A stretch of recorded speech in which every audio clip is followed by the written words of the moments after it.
The guy in front of me at the Subway restaurant orders a 6-inch club sandwich with everything.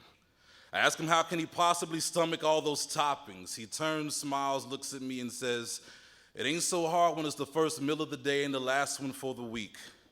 Now don't get me wrong, I had the same idea as you. Downtown suit, cell phone earpiece, he's a yuppie. But the shoes have been blacked in with a magic marker, the pants are way too big, the tie's got a stain on it, and the coat doesn't match. His right hand looks like it was broken and never healed right, like he knows what it means to fight for a meal or a place to sleep. And his pocket tells me he's got all $5.98 in pennies, nickels, and dimes, and the cashier's eyes say I'm 17, and the boss isn't here, which makes me God, so there's no way I'm about to count all that shit for a homeless bum. So I buy his meal. I trade it for his story. This is what he tells me. Nothing. He sits and separates the sandwich till he's made more future meals out of it than Jesus could. And I search the walls of my soul for some portrait that I can hand to him for inspiration, and all I come up with is, "So what did you used to do?" He says, "Well, fuck, what do you do?" And I tell him I'm a poet. And he laughs lettuce all over the table. But I thought I had it bad, he says. "I guess we're both starving artists, but you're the one starving and I'm the artist." I say, "I think you mean that the other way around." He says, "Not really." And just then I remember some movie about some homeless cat that became famous and rich as a stockbroker, and figure I'll give him that for inspiration. But his eyes say, "Don't dare.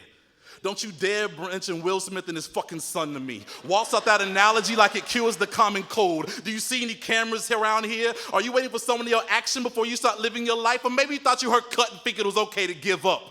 The coat I got from some coat check when I stole from some guy I overheard talking to his secretary, but not his wife. The pants I took off a friend of mine who froze to death on the homeless shelter steps last year. The tie is from before this life, and I don't talk about it, her, or the fucking stain. The cell phone earpieces, so when I talk to the voices, no one thinks I'm crazy. I fit in just fine with the rest of the Bluetooth yuck mouths. But the shoes are mine, bought and paid for fair and square. They've danced on the beaches of Rhode Spain and been firmly planted in the ass of Harlem. They've tasted the White House lawn and pretty much fucked and fought all the way from Antwerp to Austin. And if I have my way, they'll do a lot more one and a lot less of the other, for more steps than Jericho's got miles. See, I might have lost my way, he says, but I ain't the one lost sitting here. Just because you have me making homeless doesn't mean I have an address any more than a mailman can find you in your jail cell. Understand, we're both living and we have lives. We both know that clothes don't make the man, his heart does. And who knows, maybe I am Jesus incarnate, sitting here testing you to get onto the other side, breaking bread in Holy Communion at a Subway restaurant. Or maybe I'm just a homeless bum. But make no mistake, son, when we walk out of here,